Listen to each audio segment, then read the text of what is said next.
shoe this mule.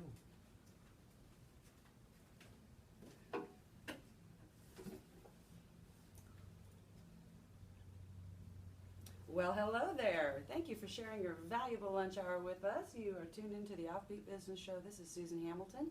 Today we are talking about fathers in business. We're bringing some interesting businesses to light. And I want to start this completely over. So that's another wonderful thing we read in unedited versions. I know. Love you anyway.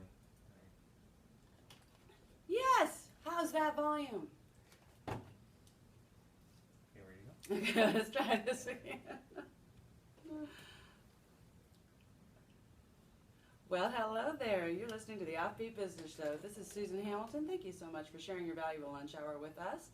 All this month we are talking about fathers in business, and we are going to be sharing some really interesting perspectives with you. And also I want, because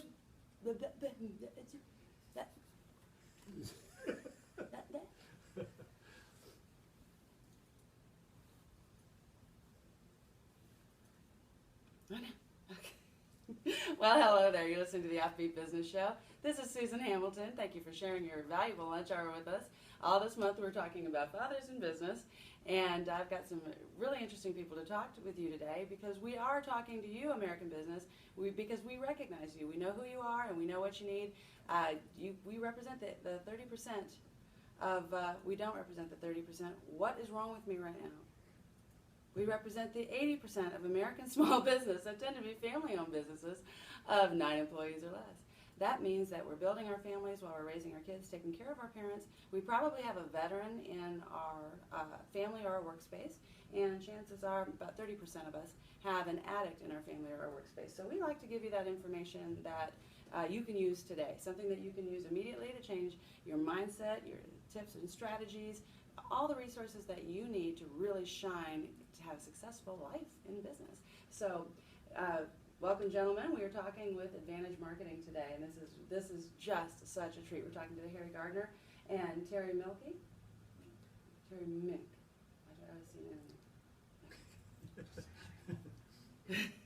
And Terry Minke.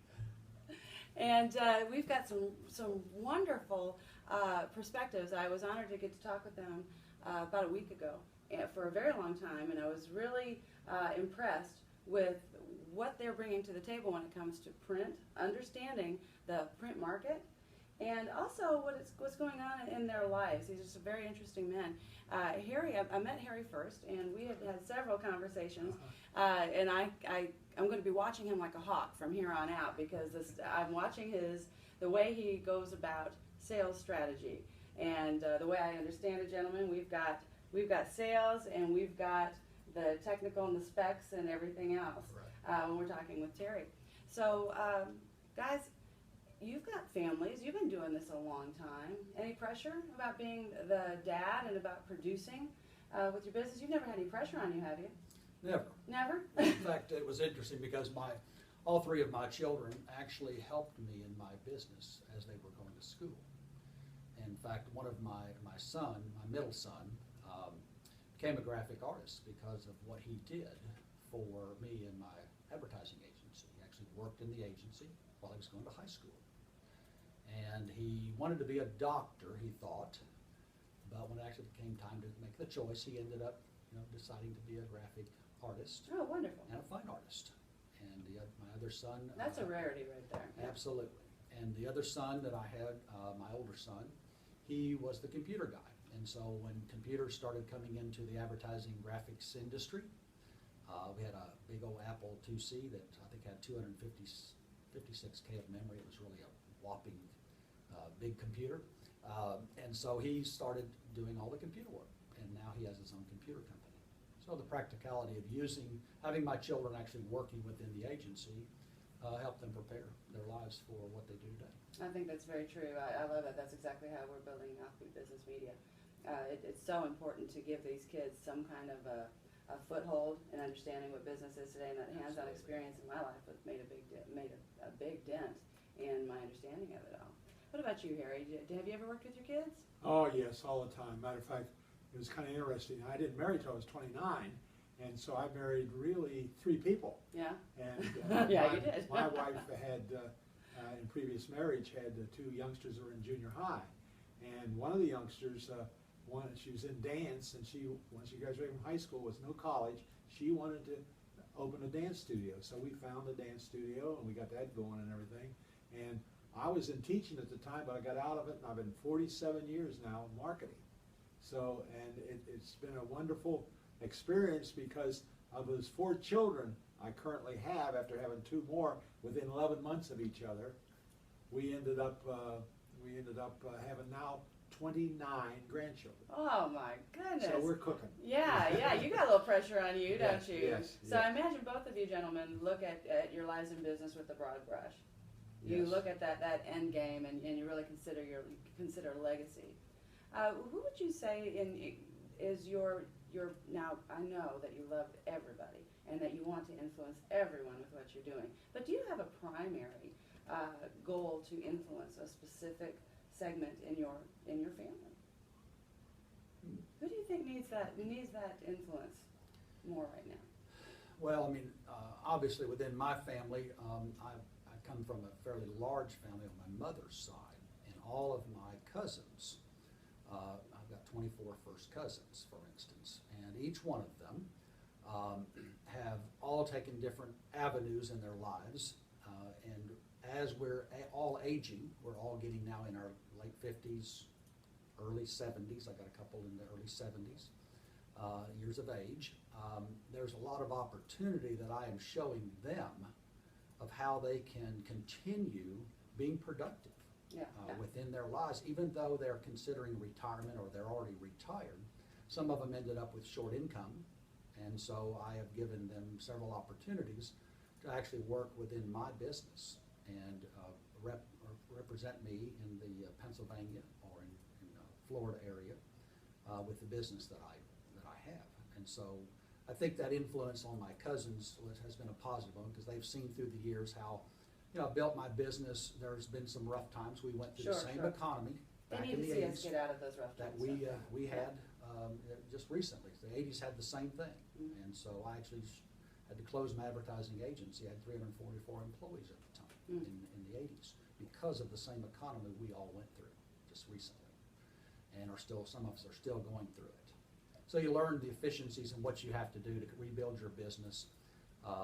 It's like Abe Lincoln always said, failure was his best teacher. It is. I believe it is across the board. Absolutely. And so, and my son has said recently in an interview, he was interviewed for some of the successes in his business, and he said, I've always looked to my dad for what he was able to give to me in his business to show me why he failed at things that he failed at, but how he recovered and became more efficient and more profitable in the recovery process than he ever was at the beginning. Yeah, that's making something out of that failure. Absolutely. Turn that back around. What about you? Who would you like to know that you've influenced more than anyone? I probably have influenced my 4 children. Yeah. I really have. Of course, my oldest daughter, now 2 dance studios, still going strong. Oh, wow. That type of thing up in the Illinois area. Nice. And then I have a boy down in Florida. But really, and I have a son that lives here in this area, and we meet once a month regularly to go over family matters, go over business matters, and he knows what I'm doing, and I know what he's doing. Of course, we're complete opposites because he's in operations and I'm in sales. Yeah. So that's kind of interesting. So he picks my brain for certain things, and I pick his. I can see why. And I pick his. So it's a give and take situation. And then my daughter is right around the corner. But I gotta say that one of the biggest success stories is in my family and in what we do is my wife. She's a communicator. She in touch with, if it wasn't for the cell phones of today, being able to call over the country, it'd be incredible, because she's on that phone, I would imagine, 5 or 6 hours a day talking to all the children, whether they're grandchildren or whether they're the other, and then sharing thoughts and ideas and things that have to be accomplished and so on and so forth.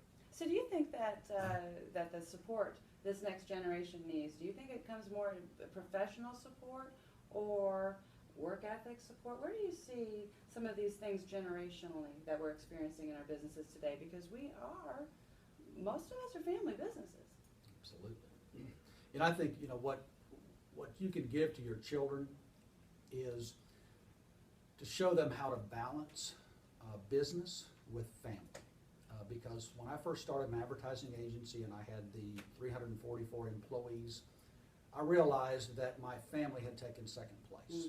And that's why I got them involved in actually working with me in my business, because I realized that they were kind of fading away out of my life because I was spending 10 or 12 hours a day with my business. I was traveling a lot. We had worldwide clients.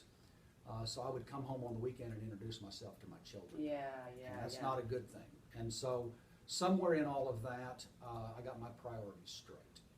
And a church that I was a group member of, as a member of a small cell group in my church, and they helped me to identify those problems I was having with the priorities. I had my business at the top of my priority, my family came second, and then my church and God came third. So I flipped them around, put God first in my life, which then led me to having my family as a priority for my physical nature. Spiritual nature was taken care of by God, but the physical nature of my children, being with them and being supportive to them, was I was giving more to my business than I was my children. So I learned to balance those two, and all three are now successful. My travels was the same way. I did in marketing and in sales, I traveled a lot. And because the companies I was represented, had me going out of town quite a bit, even as far as Buenos Aires, South America. And so I'd be gone sometime 5-6 weeks at a time. And so the wife, the mother, had to take care of the home front. And so that communication started to work. And then when I come home, like Terry says, you get introduced to your kids again, and then that had to change. And when it changed, and now I think that's why we're into meeting once a month with my youngest son and going from there. And another thing is we have within the next 2 months, within the last of June now, we're having a family reunion. And that family reunion, right now, that count is over 50 people going to be there. Cousins and, brothers and sisters and so on and so forth. And I think that's when we're going to be connecting up to with all those type of things. I love that, and you're absolutely right. I totally agree with that. How long have you guys been in business together? Oh, I don't know, 2.5 years now, about that. Going on 3. Did you know each other before then? We did. Yes. We were members of the same church. And I happened to have the privilege of becoming a life group leader, and Harry was part of my life group at the church. So that's how we've kind of bonded. We got to know each other a lot better. That's what's nice about the church we go to is 6,000 members. But you get to a small group and you then become very intimate with those people that come to the small group. We have 15 people that meet regularly every Tuesday. So Harry and I have developed a friendship, and at the same time, he had some situations going on with some of the sales that he was doing that were starting to end. Some of those opportunities were ending. And as Harry and I both know, the expenses don't end for life. They never end. So, you hear that? It's not going to end. It's not. You hear these gentlemen right now talking about it. So obviously Harry needed opportunity, Yeah. and I needed what Harry had. I'm good at the production of what I do. I always used to have salespeople in my advertising agency that brought in the work. And then when I decided not to have an agency anymore and do my own thing, I was still getting a lot of business, but nothing like what Harry Gardner has brought to my business. And so his sales expertise is way beyond anything that I could imagine I could do on my own. All I do is knock down the doors. Yeah. I try to knock down the doors. We kind of have the 1-2 punch. He knocks down the doors. My job is to satisfy the customer. So as long as our customers are happy with the printing jobs that they're getting and the prices that they're paying, because being wholesale print brokers, we buy at wholesale prices and we sell under retail. And that's so different. You really don't hear a whole lot about that. Correct. And A lot of savings in that. It's beautiful because you're not coming into this. Well, I mean, put that another way. You're coming into this with so much history and so much experience in it that you can tell a good deal. But the good deal is not, friends, pay attention to this. I've learned this. a good deal doesn't mean you spent less. No. No. A good deal means that the quality of the job came out excellently, and it really conveyed your message, and it conveyed the things about you that you want out there, but also drew people in. So it's very important to be able to communicate in this way. When we come back, friends, we're going to go take a break, and you're going to hear from some of our sponsors. When we get back, we're going to continue talking with Terry and Harry about what's going on with Advantage Marketing, and so here's some more of their wisdom as they come to you as dads in the marketplace. So we'll be back in just a few moments. Okay, we sound good. Yay. You accomplishing what you want to accomplish? Uh-huh. Okay. Everybody take a swig. Everybody take a swig. Yep. You gentlemen feeling okay? Oh, yeah. Comfortable? Okay. All right. We got that video and that opening set up. Oh, Jiminy Crickets. My tongue gets twisted every once in a while. Oh. That's all. I used Every to do a once in a lot of while. narration, particularly reading books, Uh-huh. like audio books and Uh-huh. things like that. I used to have a little clearer voice than I have now. My Yeah. voice is getting a little bit choppy and, getting a lot more nasal stuff going on as I age for some reason. That may change when you moved to Virginia. Yeah. Yeah, so. So anyway, and my wife took over, and she's a fabulous audiobook reader. Nice. I mean, she pronounces all the words correctly. I'd stumble through them. I'd read the same sentence 4 or 5 times. She just reads right straight through the book, and all of a sudden it's cut and like, any edits involved? No, she did it perfectly. Done. Awesome. So Awesome. she's got a very clear voice the way she speaks too. So. Just got that in common with Raul. Yes. My father was one of 7 children. My mom was one of 9. Wow. So that's a lot of cousins and Yeah. Oh, yeah. Yes. relatives. So when my wife met them for the first time at a wedding, she's an only child of an only child. Oh my Oh, gosh. wow. Wow. Who is that cousin over there? Right. Yeah. Where? Over there by the wall. Honey, that's the busboy. Oh, she thought everybody was running into you. Right? Well, we're all Latinos. So. Yeah. And he's Filipino. What's wrong with you? Ready to go? Yeah. That's cool. And we're back. You're listening to the Offbeat Business Show. I'm Susan Hamilton. I'm here with Terry Minke and Harry Gardner from Advantage Marketing, and we're talking about fathers in business all June, because we just really want to celebrate that. There's so much American business needs when it comes to leadership, and I think you play excellent roles in this space and have a very good understanding of what it means to have a healthy family, healthy business, healthy arm in the community. And that's really been good for business, hasn't it? Absolutely. Oh, yes. Oh, yes. It's all the difference in the world. So, tell me, one of the craziest scenarios that you've had. Give us a funny story. What can you think of anything that is something that you've noticed within your family that is just one of those opportunities that you got to enjoy, that you could tell people over and over again? I don't know. Yes. Terry, I'll even tell Terry go first for that one, and maybe I can think of one. I think one of the funniest things that I've involving my family, we first, all of my children were actually born in Denton, and we were living in a small house, about 1,100 square foot house at the time. So as toddlers, they were growing up in a kind of restricted area, having a front lawn, neighbor's lawn, whatever, and so their sphere of influence for things they could get into trouble with was very minor. But we moved from there to 17 acres of property on a hillside in Argyle, Texas, which was more of a country setting. And I had 3 ponds on the property. Uh-oh. And my 8-year-old daughter decided that she wanted to hop aboard her brand new horse that we had just bought her and ride the horse. Well, the horse decided it wanted to take a swim in the pond. And to the dismay of my wife, Yeah, a little horrifying. here is an 8-year-old I'm feeling taking her off, heart right now. running at full speed, and the horse literally jumps into the water with my daughter on top of the horse. They swim across the pond, come out on the other side, and Tina is just going, woohoo! So That's awesome. What a great memory. that's a great memory. Oh, she'll never forget that. Never forget. That's really awesome. You know, yeah, that's just. I think I would have been freaking out. I would have, yeah. My wife was. What do you do about that? My goodness. So you recently, can we talk with our audience about what you're doing with the Dallas Symphony Orchestra? Yeah, it was very interesting. Harry Gardner, of course, being the whiz that he is in networking, he happened to be at one of the network meetings, and so was the marketing person for the Dallas Symphony Orchestra. So you'd say networking is pretty important for your business. Oh, very, very. Yeah? It's the key. Yeah. Yeah. I would say right now probably 75% of our business is coming from network meetings. Wonderful. And Harry attends, 4 or 5 a week? Oh, yes. Very critical in our business.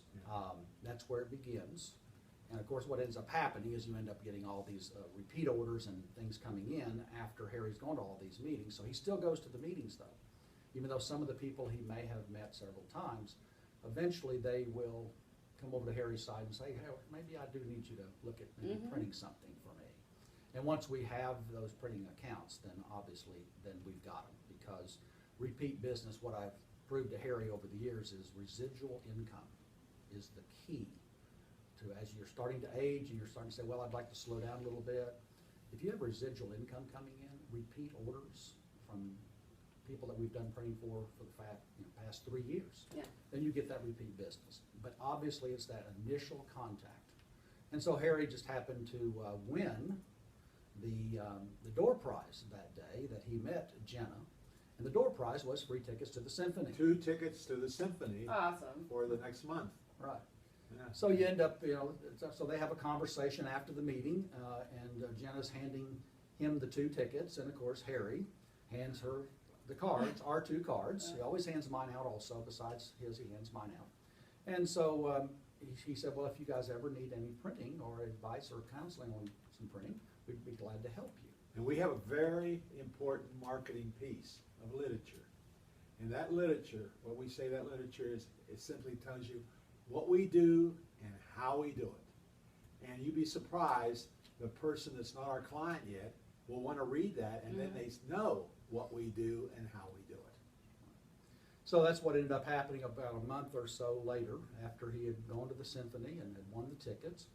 We get a phone call from the marketing director at the Dallas Symphony and said, we are interviewing potential printers to see about, see if we're getting a good price on our printing.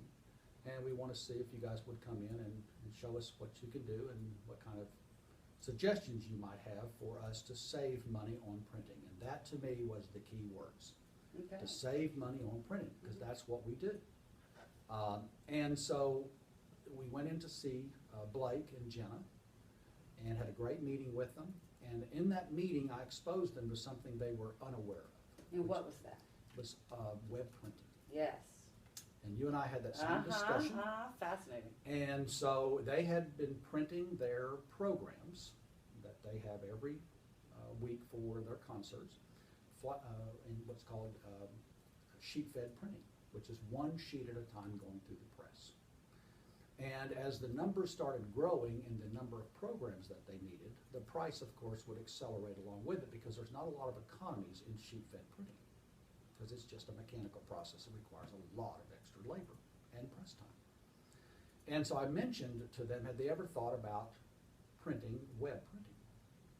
And they were like, gave me the deer in the headlights look, because they had no idea what I really was talking about. And so I said, well, let me explain. So I explained, like I did you, the difference between sheet and web is that you got this roll of paper going through the press, but it's going through at about 3 or 4 times the speed. And depending on the quantities, which they were already up in those quantities, that you could get the efficiency of a web press. Then obviously there was things you could save money doing that. But the quality might be slightly different. But I said that doesn't necessarily mean that's the way it is now. Web printing used to be a little less quality than sheet-fed, but the technologies, with the Germans being involved now, have changed dramatically. And they have really made the web presses where they print just about as good as a sheet-fed. Nice. And the very first job that we did for Dallas Symphony Orchestra, we saved them $40,000. the printer doesn't matter. That's a big deal, $40,000. Terry, mention about the cut of a piece of of a sheet when you're talking about several pages and that. I think Yeah. that's very important. Yeah, what really made the difference was in sheet fed printing, the maximum number of impressions that you can get, or pages, let's call it that, in a magazine or a program, Okay. is 16. 8 printed on one side of the piece of paper and 8 on the other side of the piece of paper. So if you have a 64-page magazine, you have to run 4 press jobs and then put them together manually, because when they come off the press, they come off flat sheets, sheet fed. But on a web press, when they come off the press, they come off pre-folded. Big difference. Sweet, So yeah. you save the folding cost. Okay, so they come off pre-folded. And so as you get up in the numbers of pages, you can also get to bigger presses. So example, 64-page again. A regular, what's called a regular web press, could run, again, 16 pages, but twice as fast and pre-folded. So there's a savings immediately, okay, from a sheet fed. But you go up one size on the web, you can print 32 pages at a time. And so that's 16 and 16. And it's not that you have 16 pages on one sheet of paper, but you have 2 rolls going through the press at exactly the same time.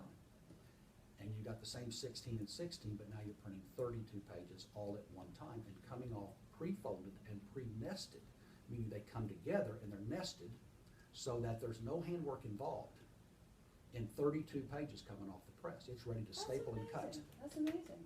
So if you've got a 64-page, you now have 2 press checks, which you have to okay 2 jobs.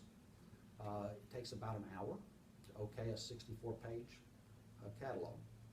If it were sheet fed, it would take you about 8 hours to do the same thing. Wow, significant time So frame. big difference, and Yeah. all that time savings is dollars. Yeah. And weight's another issue, the type of stock that you deal with. You can save a lot of money if you're shipping those catalogs, which these ended up being shipped from Las Vegas. That was the best price in the country for their printing job. I went to Las Vegas with their artist, and we okayed the press job in one day. The whole thing was done in one day. That's amazing. So that's beautiful though. You've got several. I mean, as a print broker, you're not limited to one specific area. And whenever you see a better value and new technology somewhere else, Absolutely. you get that flexibility to go explore that.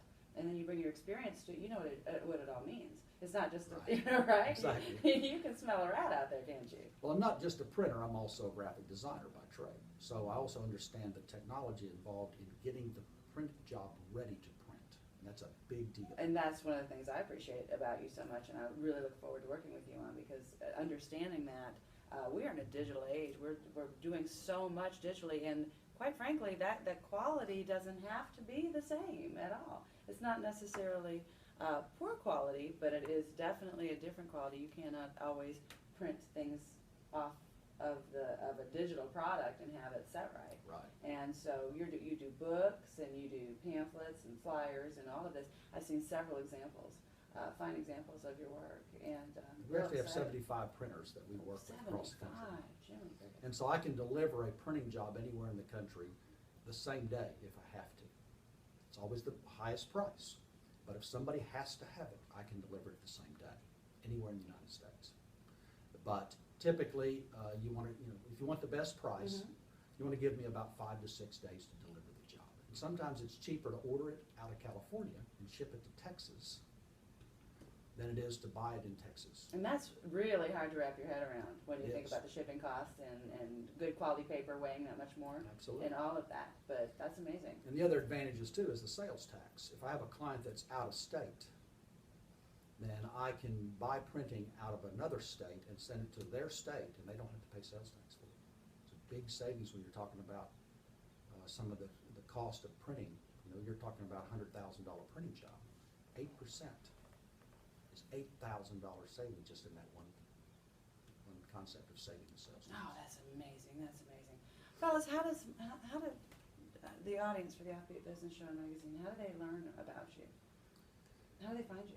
Well, we have a website, Advantage Marketing, and it's got a dot, and then vpweb.com is our website. Okay, we'll also have that underneath this video and on the podcast page, so you'll be able to with a link directly there. Okay. And then, of course, you can always call Harry, and he can come see you if you need to see him face to face. Great guy. He eats lunch, and you can buy him lunch if you need to, but he'll buy you lunch if that's necessary. And I'm always saying, let us go shopping for you. We work for you, and we want, and those 75 wholesale printers out there know that we work for them also. Very important. And they want us as well as we need them, and our clients got to know that we go shopping for them. Absolutely. So what number is that, Harry? What number? Yes. What, Do you want to give them a phone number? Oh, yes. 940-566-7978. Wonderful. Can I get you to repeat it? Yes, 940-566-7978. Friends, you want experience, not just price. You want to know who you're talking to. These are significant resources wherever you are in America. So pay attention to that, and as always, you can download our app and have this information at your fingertips. You can find everything that you need at offbeatbusiness.com, our lineup, our podcast, our videos, all of our sponsor information, and all of that at offbeatbusiness.com. Until next time, this is Susan Hamilton. You've been listening to the Offbeat Business Show. We made Thank it all the same you. day. Thank you, gentlemen. Oh, Lovely. You're welcome. We